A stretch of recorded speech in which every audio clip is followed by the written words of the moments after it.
হ্যাঁ গাইজ, আসসালামু আলাইকুম। Welcome back to R G kitchen BD. আমার আজকের রেসিপিতে থাকছে দুধের পুডিং। এই রেসিপি বানানো যতটা সহজ, খেতেও কিন্তু দারুণ মজা। আর এই রেসিপি যদি আমরা একদিন বানিয়ে রাখি, আমাদের বাচ্চাদের টিফিন ক্যারিতেও আমরা দিয়ে দিতে পারি। তাহলে চলুন আমার আজকের এই রেসিপিটি দেখে নেওয়া যাক। এইখানে নিয়েছি একটি প্যান আর নিয়ে নিচ্ছি 1 লিটার পরিমাণ গরুর দুধ। এখানে অবশ্যই আপনারা বাজারের যে কোনো ধরনের যে কোনো ব্র্যান্ডের মিল্ক ইউজ করতে পারেন। আবার পাউডার মিল্কের সাথে পানি অ্যাড করেও এই রেসিপিটি তৈরি করে নিতে পারেন। দিয়ে দিচ্ছি স্বাদ মতো চিনি। আমি এখানে 1 কাপ পরিমাণ চিনি ইউজ করছি। চিনি অবশ্যই আপনাদের স্বাদ মতো ইউজ করবেন। দিয়ে দিচ্ছি 1 টেবিল চামচ পরিমাণ agar agar powder. Agar agar powder আমি এই কৌটা থেকে নিয়েছি। আমি সরি, কারণ এই কৌটার কোনো নাম নেই, এই কৌটাতে কোনো নাম লেখা নেই যে আপনাদেরকে আমি বলবো যে ওই ব্র্যান্ডের। ওরা বলছে ওরা নিজেই নাকি ওইটা প্রডিউস করে। দাম রাখছে 150 টাকা। দিয়ে দিচ্ছি আধা চা চামচ vanilla essence. Vanilla essence use করলে কেকে একটা ফ্লেভার দিবে আর ভালো লাগবে খেতে। আর যারা এই ফ্লেভারটা সহ্য করতে পারেন না, অবশ্যই স্কিপ করতে পারেন। এখন একটি হ্যান্ড হুইস্কের সাহায্যে চিনি ভালো করে দুধের সাথে মিশিয়ে নিতে হবে। তারপর বসিয়ে দিলাম চুলায়।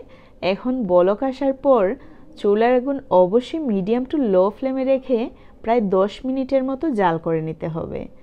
আর আবারও বলছি, আগার আগার পাউডার অবশ্যই চেষ্টা করবেন ভালো ব্র্যান্ডের নেওয়ার, কারণ আমি দেখছি অনেক ভালো ব্র্যান্ডেরও কিন্তু খুব ভালো একটা আগার আগার পাউডার হয় না। যখনই পুডিংটা বানাই অনেকটাই ফেটে যায়। সো অবশ্যই চেষ্টা করবেন ঠিক এই রকম নাম না জানা কোনো প্রোডাক্ট কোনো ভালো দোকানে যদি সেল করে থাকে, তারা বলে যে নিজে প্রডিউস করেছে, অবশ্যই ট্রাই করবেন। আমি কিন্তু ফুলকলি থেকে নিয়েছি, আর আশা করি ফুলকলির ব্র্যান্ড কিন্তু বাংলাদেশের সব থানা জেলায় সবখানেই আছে। সো আমি 10 মিনিট হয়ে যাওয়ার পর নিয়ে নিচ্ছি একটি সার্ভিং ডিশে। সার্ভিং ডিশে নিয়ে নেওয়ার পর একটি হ্যান্ড হুইস্কের সাহায্যে আবারও নেড়ে নিচ্ছি। হ্যান্ড হুইস্কের সাহায্যে 10 থেকে 12 সেকেন্ড পর্যন্ত নেড়ে নিলাম। তারপর রুম টেম্পারেচারে রেখে দেব 15 মিনিটের জন্য। যখন একটু ঠান্ডা হয়ে আসবে তখনই ফ্রিজে রেখে দেব প্রায় 2 ঘন্টার জন্য। প্রায় 2 ঘন্টা পর আমাদের পুডিং কিন্তু 1 ঘন্টার মধ্যেই সেট হয়ে যায়, আর 2 ঘন্টা রাখলে অনেকটাই ঠান্ডা হয়। এখন কিন্তু সার্ভ করার পালা। আমরা আমাদের পছন্দ মতো শেপে কেটে নিতে পারি, এমনকি কিছু ড্রাই ফ্রুটস দিয়ে উপর দিক থেকে সাজিয়ে নিতে পারি।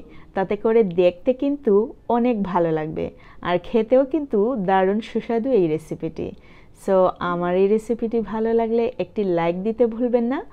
বেশি ভালো লাগলে সাবস্ক্রাইব, আরও বেশি ভালো লাগলে ফ্রেন্ডস, ফ্যামিলি, এমনকি নতুনদের সাথে শেয়ার করতে ভুলবেন না। See you in the next video. Till then, bye, আল্লাহ হাফেজ। সবাই ভালো থাকবেন, সুস্থ থাকবেন। আসসালামু আলাইকুম।